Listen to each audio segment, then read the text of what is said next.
Hello everyone, I am Shalini Singh and welcome to my channel. यहाँ पे हम पढ़ रहे हैं एनआईओएस की क्लास 12th की होम साइंस का 5th चैप्टर जिसका नाम है मील प्लानिंग।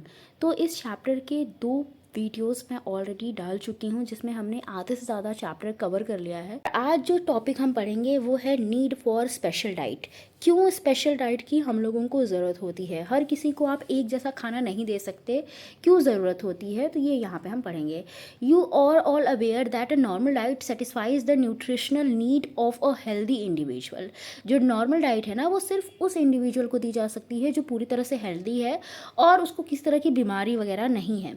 लेकिन अगर मान लो कोई पर्सन बीमार पड़ जाए या उसके बॉडी का कोई पार्ट अच्छे से काम ना करे या उस पर्सन की कोई विशेष शारीरिक अवस्था हो, जैसे कोई वुमेन है अगर वो प्रेग्नेंट हो या लैक्टेटिंग वुमेन हो, तो उसको नॉर्मल मील तो नहीं ना दिया जा सकता क्योंकि उससे उसकी न्यूट्रिशनल रिक्वायरमेंट तो पूरी होंगी नहीं।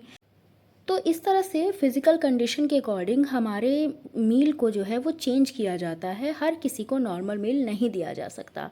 For example in diabetes the pancreas do not produce insulin which is needed to digest sugars. आपको पता है कि जब डायबिटीज़ हो जाती है तो पेनक्रियाज इंसुलिन को प्रोड्यूस नहीं करता है, इंसुलिन नहीं बनाता, और इंसुलिन ज़रूरी होता है शुगर को डाइजेस्ट करने के लिए। तो अगर इंसुलिन नहीं बनेगा तो शरीर में शुगर का डाइजेशन नहीं होगा। In such a case, presence of the normal amount of sugar in the food will be harmful to the system। तो ऐसी सिचुएशन में डायबिटीज़ के पेशेंट को अगर आप नॉर्मल फूड दोगे तो उसमें जो भी शुगर होगा वो उसको एब्जॉर्व नहीं कर पाएगा, उसको डाइजेस्ट ही नहीं कर पाएगा। तो इसी वजह से इनको शुगर का अमाउंट जो है वो कम दिया जाता है, इनको कार्बोहाइड्रेट भी कम दिया जाता है। उसी तरह जॉन्डिस में क्या होता है कि यहाँ पे लिवर जो है वो अच्छे से काम नहीं करता, और जब लिवर अच्छे से काम नहीं हो करेगा तो फैट का डाइजेशन भी नहीं हो पाएगा। तो इस वजह से अगर किसी को जॉन्डिस है तो उसको फैट नहीं दिया जाता, क्योंकि फ़ैट फिर क्या करेगा, उसको और ज़्यादा बीमार कर देगा।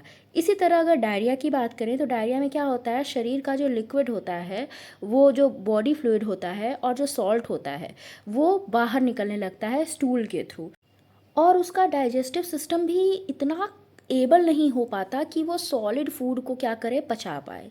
तो ऐसे सिचुएशन में उसको नॉर्मल फूड तो दिया नहीं जा सकता क्योंकि उसमें तो सॉलिड फूड भी होता है।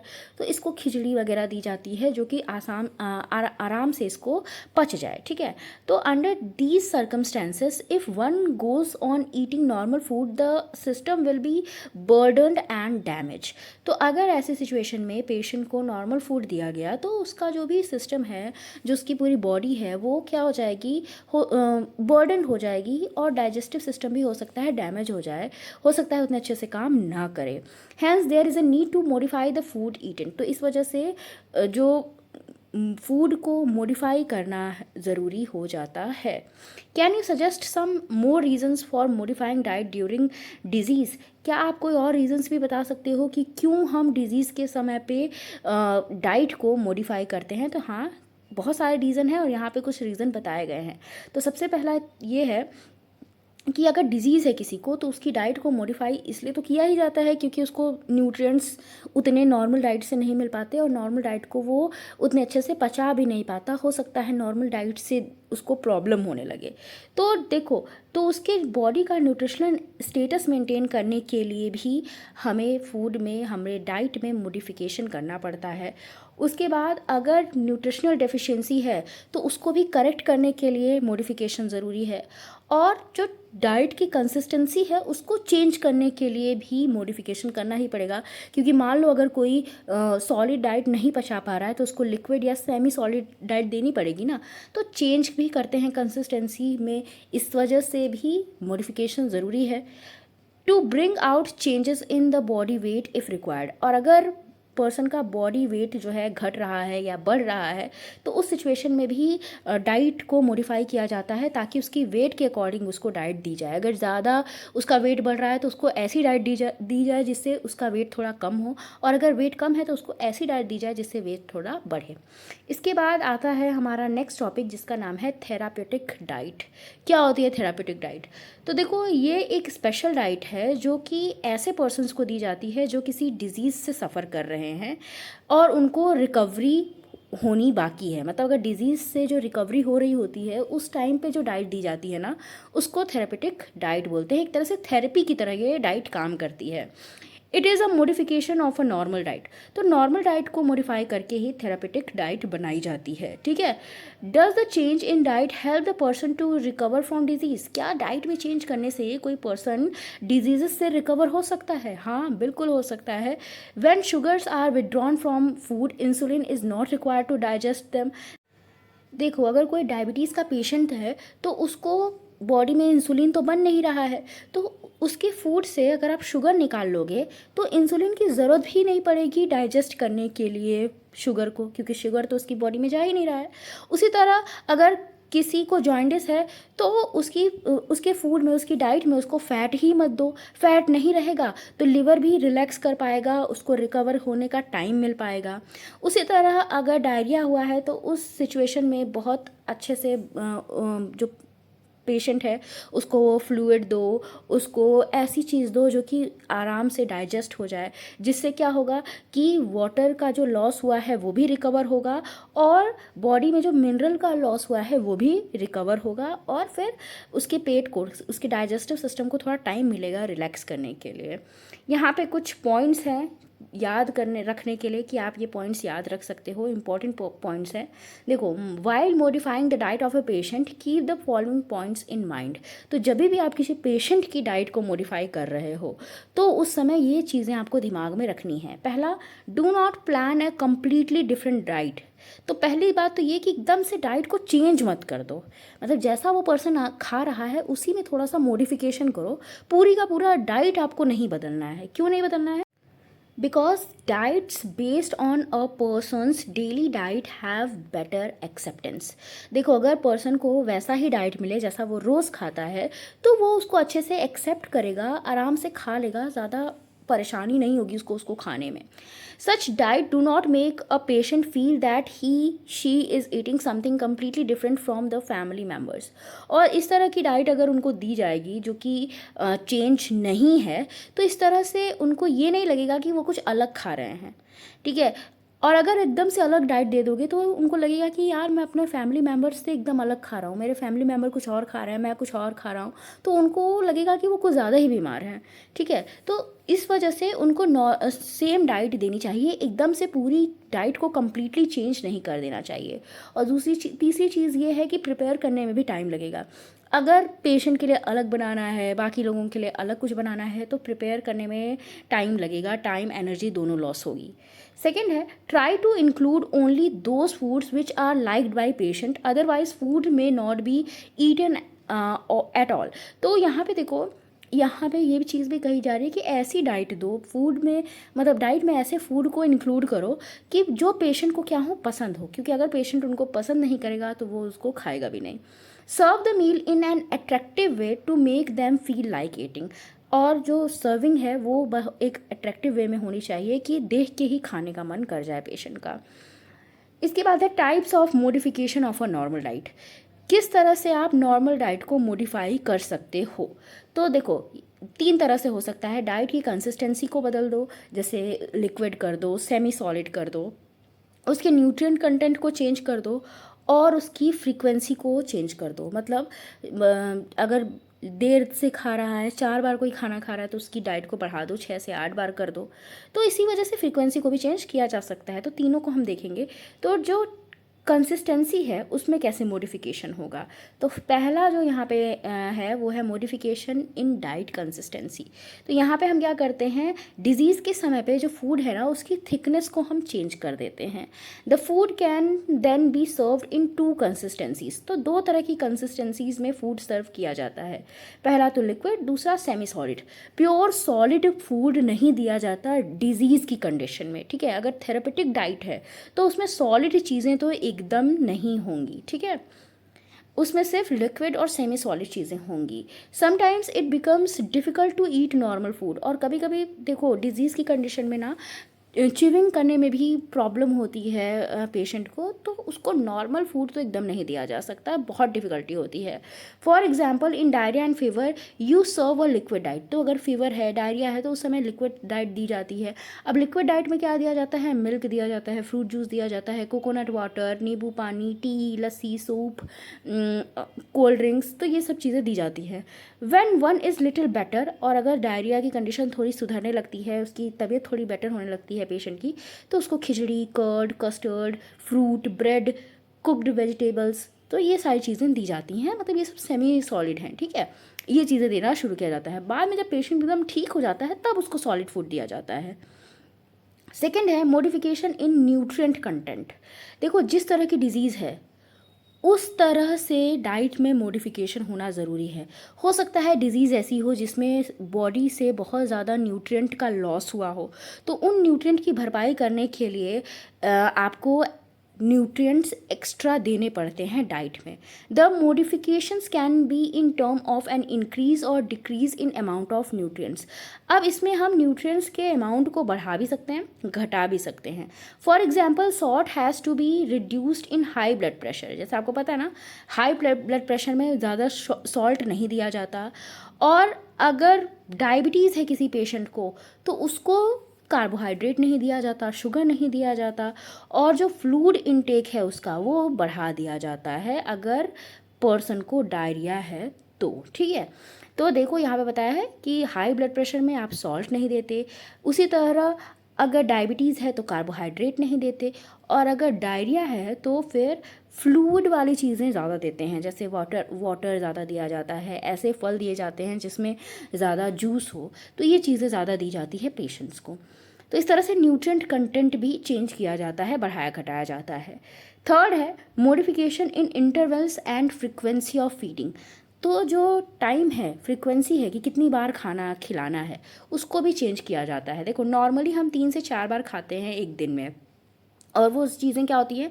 देखो, ब्रेकफास्ट, लंच, टी, डिनर, ये 4 टाइम है हमारे खाने का, और नॉर्मली लोग जनरली ये चीज़ें खाते हैं।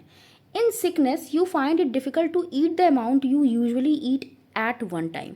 लेकिन अगर आपको फीवर है, आपको सिकनेस है, आपको कोई बीमारी है, तो उस टाइम पे आप एक बार में जितना नॉर्मल सिचुएशन में खाते थे उतना नहीं खा पाओगे। आपका अमाउंट थोड़ा खाने का क्या हो जाएगा? कम हो जाएगा। इस वजह से आपको जो न्यूट्रिएंट्स है ना, वो नहीं मिल पाएंगे पूरे। तो आपको फिर क्या करना पड़ेगा? जल्दी जल्दी खाना पड़ेगा। क्यों? क्योंकि आप उतना सारा खाना एक बार में तो खा नहीं पाओगे, इसीलिए आपको जल्दी जल्दी खाना पड़ेगा। Small amounts of food at intervals of 2 to 3 hours and as many as 8 to 10 small meals in a day instead of 3 to 4 meals facilitates speedy recovery। तो 3 से 4 बार तो हम जनरली खाते ही हैं। यहाँ पे क्या करना है, आपको 2-3 आवर के बीच में खाते रहना है कुछ ना कुछ। तो इस तरह से आप देखोगे कि दिन में 8 से 10 बार पेशेंट या सिक लोग जो है वो खाना खाते हैं, और ये दिया जाना ज़रूरी भी है, तभी उनकी न्यूट्रिशनल रिक्वायरमेंट पूरी हो पाएंगी। इसके बाद यहाँ पे कुछ क्वेश्चंस दिए गए हैं, और फिर यहाँ पे है डाइट इन स्पेसिफिक डिजीज़, कि कौन कौन सी स्पेसिफिक डिजीज़ में कौन कौन सी डाइट लेनी चाहिए, वो यहाँ पे बताया गया है। Now let us see what kind of food should be given to person suffering from different disease. तो किस तरह की जो डिज़ीज़ है उसमें किस तरह की डाइट लेनी चाहिए। तो देखो, बहुत सारी ऐसी डिज़ीज़ हैं जो कि इन्फेक्शन की वजह से होती है, जैसे फीवर हो गया, हेपेटाइटिस हो गया, डायरिया हो गया, और कुछ ऐसी डिजीज़ होती हैं जो कि बॉडी पार्ट के ठीक से काम न करने की वजह से होती है, जैसे हाइपरटेंशन हो गया, डायबिटीज़ हो गया, कॉन्स्टिपेशन हो गया। तो ये सब क्या क्यों होते हैं? क्योंकि हमारी बॉडी का कोई पार्ट जो है वो अच्छे से काम नहीं कर रहा होता है, जिसकी वजह से ये डिज़ीज़ होती हैं, ठीक है। तो यहाँ पे एक्टिविटी दी गई है, और यहाँ पे आपको बताना है कि कौन सी डिज़ीज़ में आप किन किन चीज़ों को खाओगे। और देखो, अगर डायरिया है तो आप क्या क्या खाओगे, कॉन्स्टिपेशन, कब्ज़ है तो आप क्या क्या खाओगे, और ऊपर यहाँ पे उन सब फूड का नाम दिया गया है, जैसे लेमन है, कैरेट है, स्पिनच है, व्हीट फ्लोर है, मूंग दाल स्प्राउट्स है, banana, suji, juice, curd, milk, butter, potato, salt and sugar. तो ये सब चीज़ें आपको इन दोनों में डिवाइड करनी है कि कौन सी चीज़ें आप डायरिया की कंडीशन में खाओगे, कौन सी चीज़ें आप कॉन्स्टिपेशन की कंडीशन में खाओगे, ठीक है। इसके बाद यहाँ पे एक टेबल दिया गया है, टेबल 5.4। इसको भी हम देख लेते हैं। देखो यहाँ पे पहले डिजीज़ के नाम दिए गए हैं लाइन से, ठीक है। इसमें सबसे पहले डिजीज़ है डायरिया, फिर फीवर, फिर डायबिटीज़, फिर हाइपरटेंशन, जॉन्डिस एंड कॉन्स्टिपेशन। इसमें दिया है कि डाइट की कंसिस्टेंसी कैसी होनी चाहिए, लिक्विड होनी चाहिए, सॉलिड होनी चाहिए या सेमी सॉलिड होनी चाहिए। तो सबसे पहले हम डायरिया की बात करेंगे। तो देखो अगर डायरिया वाली डिजीज़ है तो यहाँ पे लिक्विड और सेमी सॉलिड डाइट देनी चाहिए। और हाँ एक चीज़ और कि यहाँ पे ये पेज थोड़ा सा टेढ़ा है, क्यों? क्योंकि ये किताब में ही ऐसे दिया हुआ है, ठीक है। इस वजह से आपको थोड़ा सा ऐसे ही देखना पड़ेगा, ठीक है। न्यूट्रिएंट कंटेंट क्या होगा? फाइबर बहुत कम होगा। बाकी सारी चीज़ें आप वैसे दे सकते हो, लेकिन आपको फाइबर बहुत कम देना है। क्यों? क्योंकि डायरिया में वैसे ही डाइजेस्टिव सिस्टम बहुत धीरे धीरे काम कर रहा है, सारी चीज़ें बाहर निकल रही है, पेट खाली है एकदम, तो इस समय फाइबर नहीं देना चाहिए। उसके बाद है intervals and frequency of feeding. क्या कितना बार आपको खाना खिलाना है, क्या इंटरवल होना चाहिए? तो फ्रीक्वेंट मील्स आपको देने हैं, जल्दी जल्दी खाना देना है 1-2 घंटे के गैप पे, ठीक है। फिर टेकन, क्या चीज़ें, क्या फूड आप ले सकते हो वो बताया गया है। और फिर इसके बाद अवॉइडेड बताया गया है कि कौन कौन से फूड आपको अवॉइड करने हैं। तो अगर टेकन की बात करें तो क्या क्या आप ले सकते हो? आप सूप ले सकते हो, बनाना, बिस्किट, सागो खिचड़ी, पोटैटो, बॉइल्ड एग, कर्ड, दाल, रिफाइंड सीरियल्स, तो ये सारी चीज़ें आप ले सकते हो। क्या अवॉइड करना है आपको? तो आपको होल सीरियल्स अवॉइड करने हैं, जो खड़े अनाज हैं वो आप नहीं ले सकते। मिर्ची नहीं खा सकते, खड़ी दालें आप नहीं खा सकते, फ्राइड फूड नहीं खाना है, गुआवा, फ्रूट विथ स्किन, मतलब जो छिलका निकाल के आपको फ्रूट खाना है, छिलके वाला फ्रूट नहीं खाना है। लीफी वेजिटेबल्स भी नहीं खानी, क्योंकि इससे फाइबर मिलता है। और पेस्ट्रीज़ नहीं खानी, मिल्क नहीं खाना, मतलब दूध वाली जो ये चीज़ें हैं जो जिसमें मलाई बहुत ज़्यादा होती है, फ़ैट बहुत ज़्यादा होता है, वो चीज़ें आपको अवॉइड करनी है, ठीक है। तो डायरिया समझ लिया हमने। इसके बाद है फीवर। फीवर में कैसी कंसिस्टेंसी होगी? तो सेमी सॉलिड डाइट दी जाती है, ना लिक्विड ना सॉलिड। और जो न्यूट्रिएंट कंटेंट होगा वो हाई कैलोरी और हाई प्रोटीन दिया जाना है, ठीक है। हाई कैलोरी चाहिए और हाई प्रोटीन चाहिए। उसके बाद जो मील की फ्रिक्वेंसी है वो क्या क्या होगी? वो भी 2-3 घंटे पे आपको खाना खिलाना है, पेट ज़्यादा देर तक खाली नहीं रखना है। क्या खाना लेना है, क्या अवॉइड करना है? तो देखो milk, egg, chicken, fish, juice, fruit, मतलब जिससे भी हमें ज़्यादा प्रोटीन मिलता है वो चीज़ें आपको लेनी है। सूप हो गया, लस्सी हो गया, दलिया, खीर, ये लेना है। अवॉइड क्या करना है? आपको खड़े अनाज नहीं लेने हैं, चिलीज़, होल पल्सेस, तो ये सारी चीज़ें जो कि ऊपर दी गई हैं इसमें डायरिया वाली सिचुएशन में, वही चीज़ें फीवर वाली सिचुएशन में भी आपको अवॉइड करनी है, ठीक है। सेम है यहाँ पे। उसके बाद थर्ड है डायबिटीज़। तो डायबिटीज़ में भी कोई, देखो डाइट की कंसिस्टेंसी में कोई चेंज नहीं होगा, आप नॉर्मल डाइट ले सकते हो। अगर आप सॉलिड खा रहे हो तो सॉलिड खाओ, सेमी सॉलिड खा रहे हो तो सेमी सॉलिड खाओ, कोई खास चेंज नहीं करने हैं यहाँ पे। हाँ न्यूट्रिएंट कौन कौन से लेने हैं? नॉर्मल डाइट लेनी है, बस शुगर को अवॉइड करना है, ठीक है। कार्बोहाइड्रेट उतना ज़्यादा आपको नहीं लेना है, जिसमें चीनी ज़्यादा हो वो चीज़ें आपको नहीं लेनी है, मीठा चीज़ें अवॉइड करनी है। यहाँ पे देखो जो मील का टाइम है ना वो फिक्स्ड होना चाहिए, मतलब जितने बजे आप खाना खाते हो उतना ही टाइम पे आपको खाना है।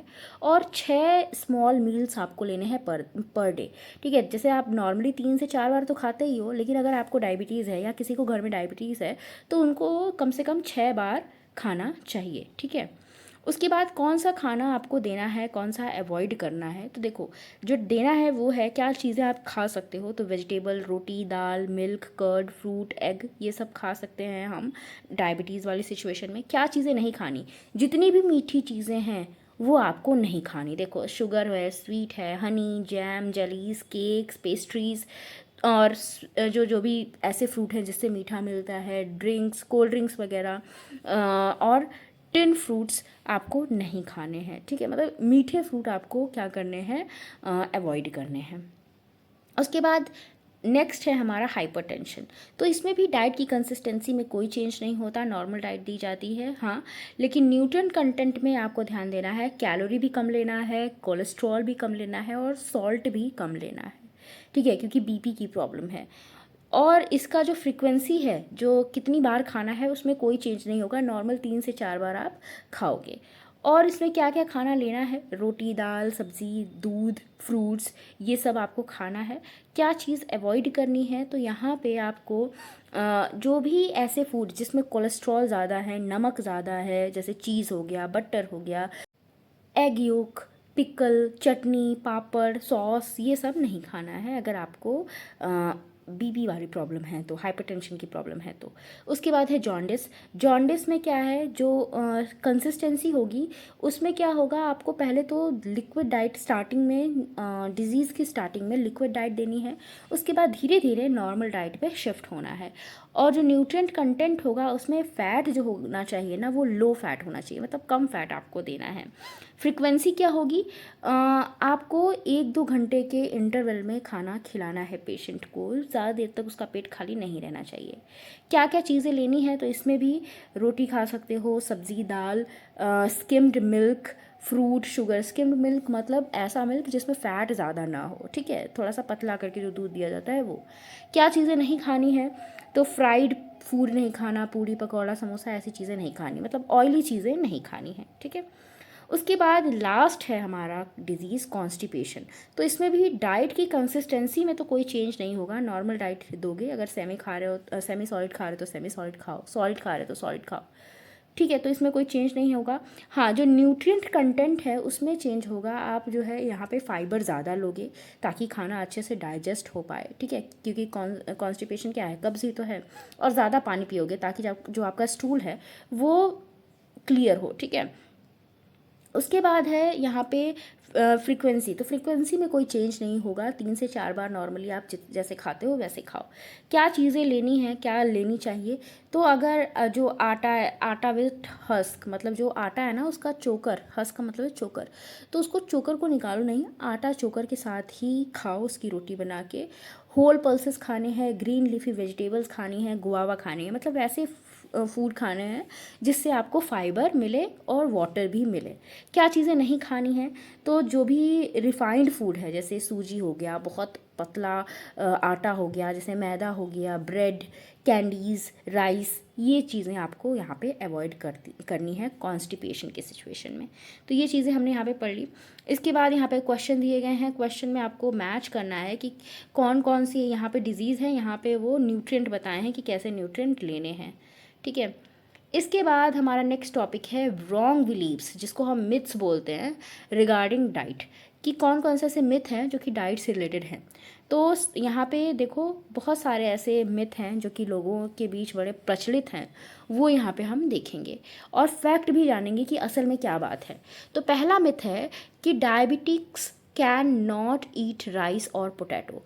जो लोग भी डायबिटीज़ से सफ़र कर रहे हैं वो चावल और पोटैटोज़ नहीं खा सकते, जबकि फैक्ट ऐसा नहीं है, थोड़ा अमाउंट में वो चावल और आलू खा सकते हैं। दूसरा मिथ है कि जॉन्डिस के जो पेशेंट है ना उनको फैट्स और टर्मरिक नहीं दिया जाता डाइट में, ठीक है। तो देखो फैट तो नहीं दिया जाता, ये तो क्लियर है, लेकिन टर्मरिक हार्मफुल नहीं है। जॉन्डिस में टर्मरिक दिया जा सकता है, हल्दी दिया जा सकता है, ठीक है।